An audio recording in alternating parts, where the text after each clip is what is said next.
All right, last short video here, I believe, for today on lesson 2. Um, Continuing on with a few other organelles in the cell that we need to finish. Endoplasmic reticulum, kind of a long name, a little bit difficult name. Just going to take a little practice there with some of your study tools.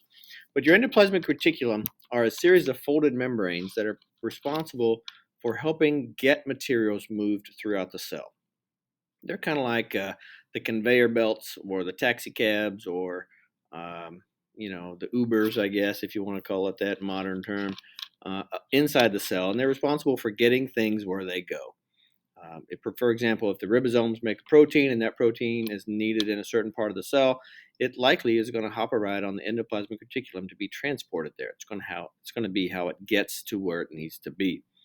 If that endoplasmic reticulum has ribosomes attached to it, it will look like it has little tiny bumps on it, and therefore we call it rough endoplasmic reticulum. It looks bumpy, it's rough, so we can abbreviate that RER.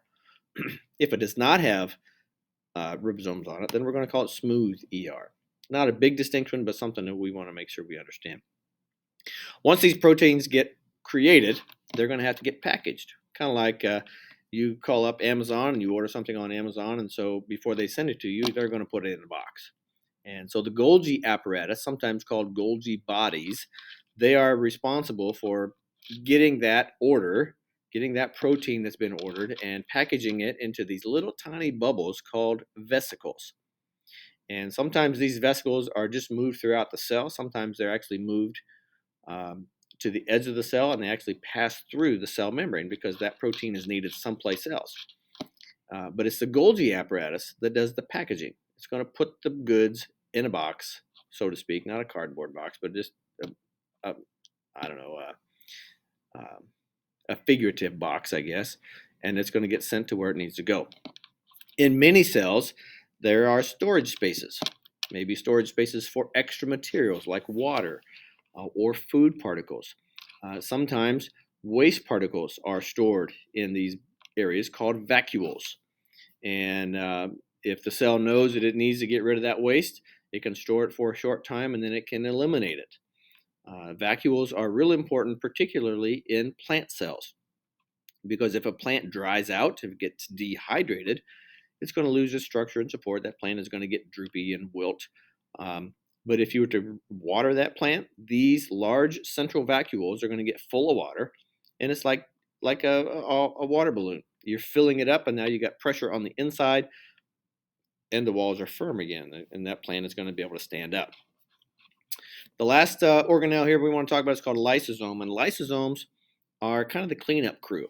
When a cell part gets broken down, when there's things inside the cell that don't need to be around anymore, it's going to be the organelle called the lysosome that takes care of business. It's the maintenance crew. It's going to come in and it's going to fix things. It's going to clean up the messes. It's going to take all the leftovers and it's going to break it down, and it's going to recycle it.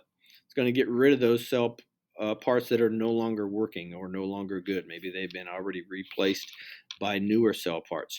So it's the lysosome that fixes that or cleans it up and gets rid of those products. Here's just a typical picture of a plant cell. This one obviously has been colored and it will look a little different than some of the things we looked at in the microscope.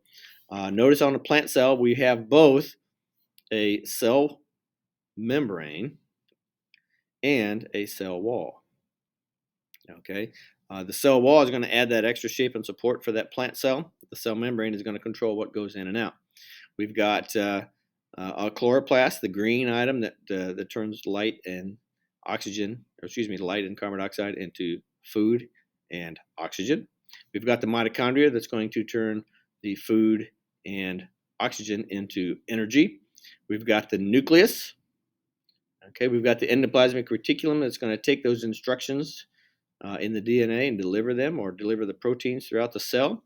We've got the Golgi apparatus that it's going to package those things. All these little tiny dots, there's some floating in the cytoplasm and there's some attached to the endoplasmic reticulum. Those are ribosomes that are going to make proteins. In the center of a plant cell, we typically find a large central vacuole. There's probably going to be mainly water stored in there.